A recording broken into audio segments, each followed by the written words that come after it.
श्रीसुरभ्यै नमः। श्रीसुरभ्यै नमः। श्रीसुरभ्यै नमः। श्रीसुरभ्यै नमः। श्रीसुरभ्यै नमः।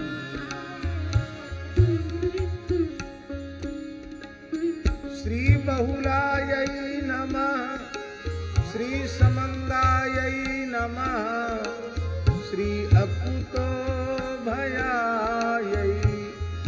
नमो नमः। श्रीबहुलायै नमः।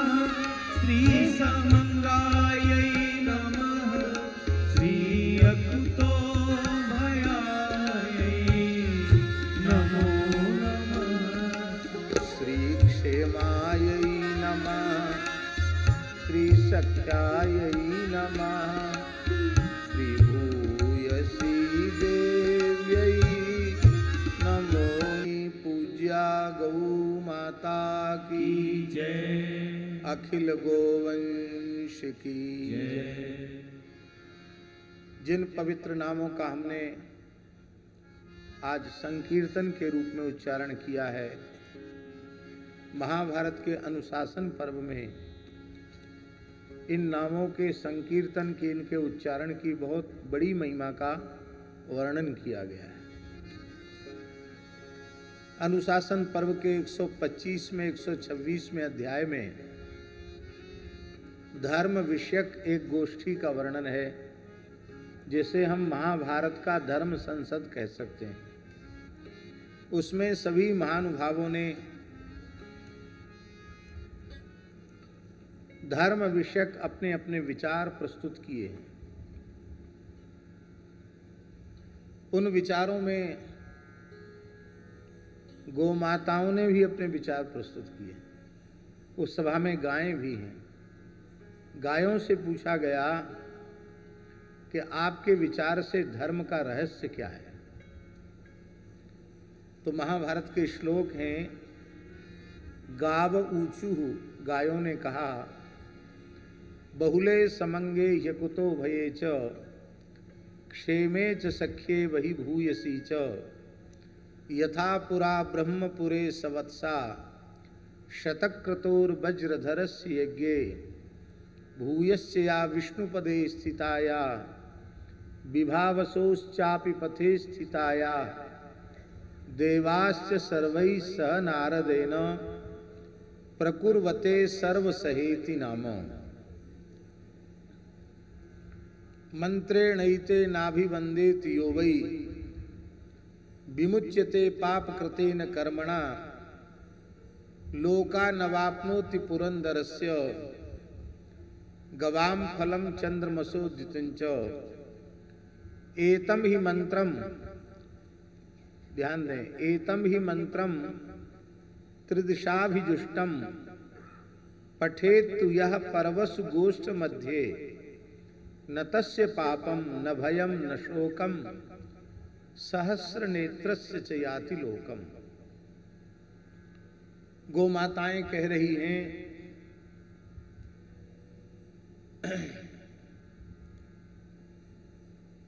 किसी भी मेरे पवित्र गोष्ठ में जाकर सभक्ति पूर्वक मुझे वंदन करते हुए मेरे नामों का उच्चारण करना, यही धर्म का सार है।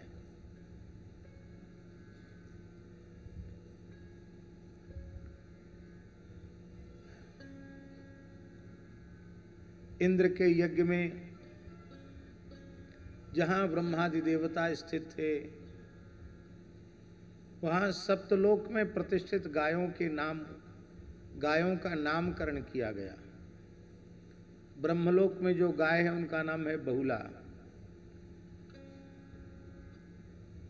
उसके नीचे तपलोक है, वहां जो गाय हैं उनका नाम है समंगा, उनके नीचे जनलोक है, उन गायों का नाम है अकुतो भया, उसके नीचे महरलोक है, उन गायों का नाम है क्षेमा, उसके नीचे स्वर्गलोक है, उन गायों का नाम है सख्या। फिर उसके नीचे भुवरलोक है, उनका नाम है भूयसी। और फिर जो मृत्युलोक में गाय हैं, उन गायों का नाम ब्रह्मा जी ने किया है सर्वसहा, सब कुछ सहन कर लेने वाली। कहने का आशय ये है, प्रत्येक लोक में गाय की स्थिति है। गाय के बिना कोई राष्ट्र राष्ट्र नहीं है, गाय के बिना कोई घर घर नहीं है, गाय के बिना कोई ग्राम ग्राम नहीं है, गाय के बिना कोई जनपद जनपद नहीं है, गायों के बिना कोई प्रांत प्रांत नहीं है। और कहाँ तक कहें, गायों के बिना किसी भी लोक की कल्पना नहीं की जा सकती, गायों के बिना किसी ब्रह्मांड की कल्पना नहीं की जा सकती। क्योंकि समष्टि जो ब्रह्मांड है, प्रकृति है, उसका व्यष्टि स्वरूप गाय है। गाय की रक्षा समग्र ब्रह्मांड की रक्षा है, और गाय का विनाश संपूर्ण प्रकृति का, संपूर्ण ब्रह्मांड का विनाश है। हमारे नित्य सिद्ध अनादि अपौरुषेय वेद से लेकर महाभारत इतिहास, वाल्मीकि इतिहास और अष्टादश पुराणोपपुराण, ऋषियों की स्मृतियां, संतों की वाणियां गोवंश के प्रचुर महात्म्य से भरे पड़े हैं। और यह बात बिल्कुल सत्य है कि यदि हमको दैवी संपदा से युक्त होना है, दो प्रकार की संपदा है, एक आसुरी और एक दैवी। अंतर क्या है? स्वामी जी जानते हैं, दैवी संपद विमोक्षाय निबंधाया सुरी मता। श्रीमद् भगवद गीता में भगवान ने कहा, दैवी संपत्ति मोक्ष के लिए है और आसुरी संपत्ति बंधन के लिए है। दैवी संपत्ति का मूल वेद लक्षणा भारतीय देसी गोवंश ही है। गोवंश को विकास के मूल केंद्र बिंदु में स्थापित करके जब हम कार्य करते हैं, उससे जो समृद्धि आएगी, उससे जो विकास होगा, वो दैवी संपत्ति का विकास होगा। गोवंश की उपेक्षा करके, गोवंश का तिरस्कार करके, गोवंश की नृशंस हत्या करके, गोमांस विक्रय करके जो समृद्धि आएगी, वो आसुरी समृद्धि होगी, जो विनाश का कारण बनेगी। इस बात को लोग समझ नहीं रहे। इसलिए गोरक्षा गोरक्षा नहीं है, गोरक्षा आत्मरक्षा है, गोरक्षा राष्ट्र रक्षा है, और गोरक्षा संपूर्ण ब्रह्मांड की, प्रकृति की, संपूर्ण विश्व की रक्षा है।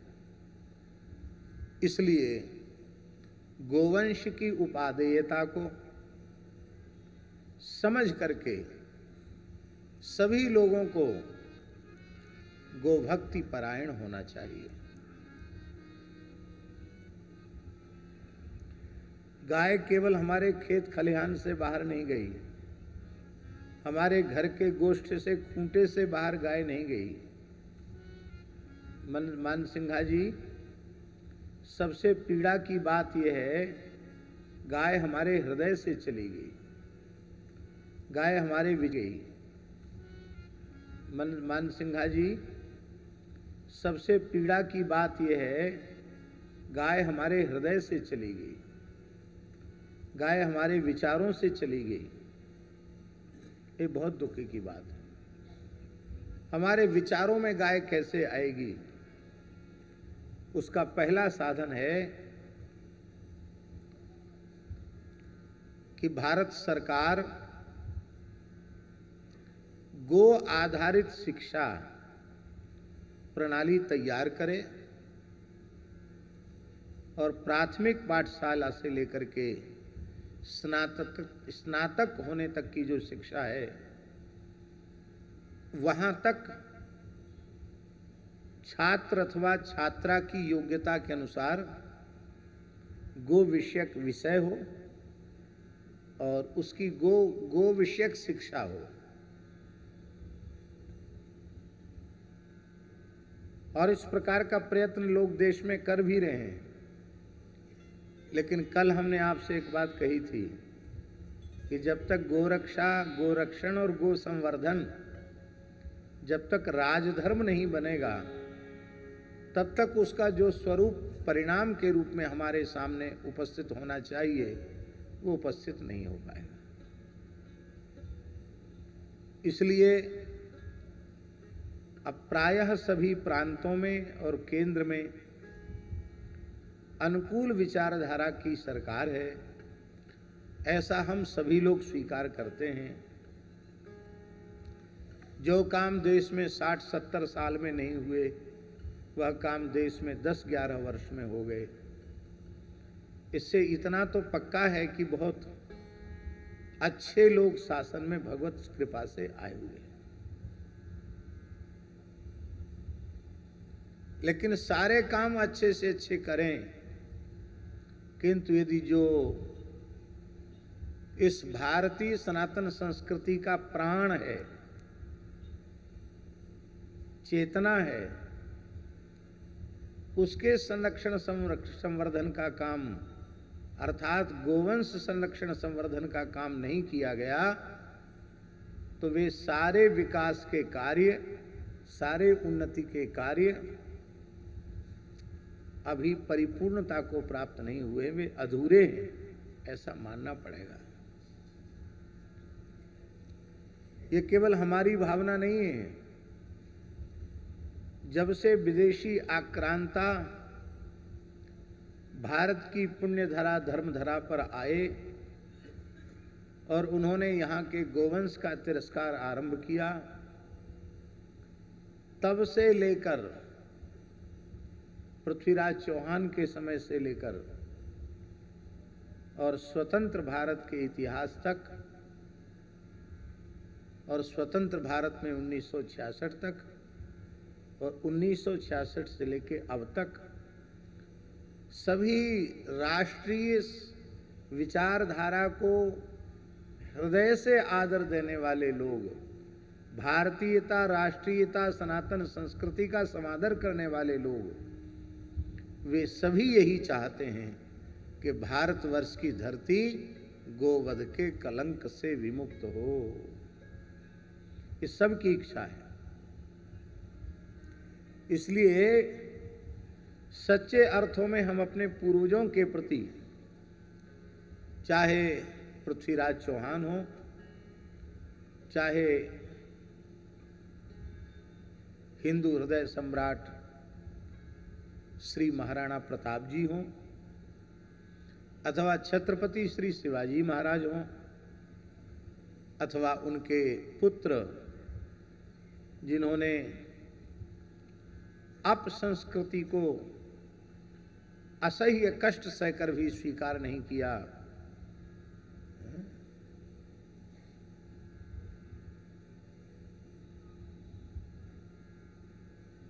छत्रपति श्री संभाजी महाराज। संभाजी महाराज का बलिदान लोग समझते नहीं हैं। बहुत ही विलक्षण बलिदान है उनका। उनके जीवन में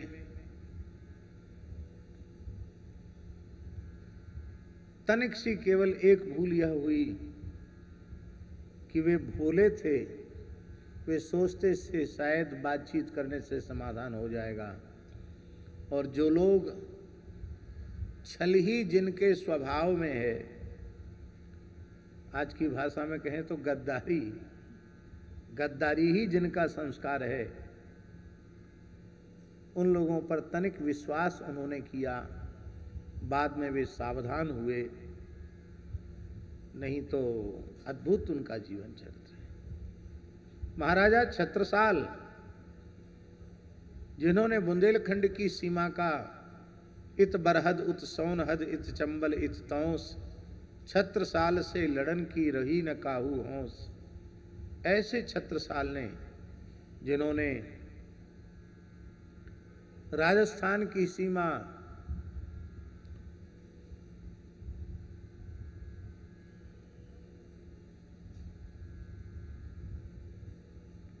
कौन सी जगह है भरतपुर के बाद, आगरा के बाद राजस्थान में आता है, कौन सा शहर है?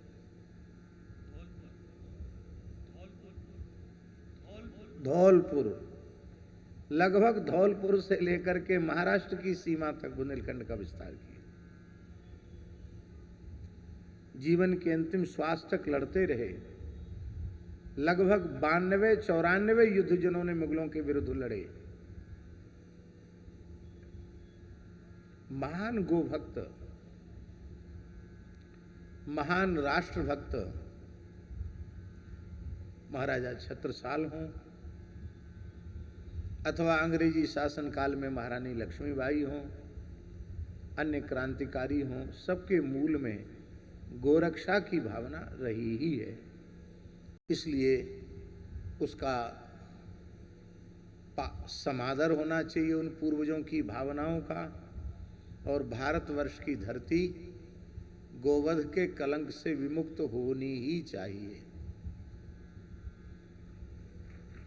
और इतने अनुकूल समय पर अभी नहीं होगा तो कब होगा? और नागपुर तो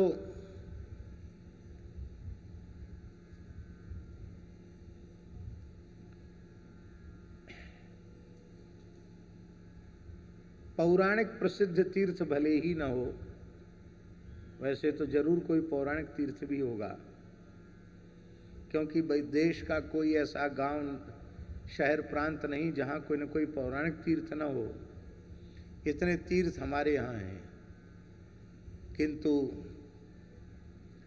मनुष्यता का निर्माण करने वाला, उत्तम राष्ट्रभक्त मनुष्यों का निर्माण करने वाला, राष्ट्रभक्त समाज का निर्माण करने वाला राष्ट्रीय स्वयंसेवक संघ का एक महान तीर्थ है नागपुर। हम कई बार अपने मन में स्वामी जी सोचते हैं कि इस देश के महान विचारक, महान संत, प्रातस्मरणीय श्री हेगडेवार जी, उन्होंने ये विचार न किया होता और इस पवित्र विचारों वाले संगठन की स्थापना न की होती और सच्चे स्वयंसेवकों का निर्माण न किया होता, सच्चे राष्ट्रभक्तों का निर्माण न किया होता, तो पता नहीं इस देश का परिदृश्य कैसा हो जाता। हम तो चाहते हैं कि संघ ने शताब्दी पूर्ण की है, संघ अपनी सैकड़ों शताब्दियां पूर्ण करे, सहस्राब्दियां पूर्ण करे और इस संघ की पवित्र विचारधारा, उसका प्रकाश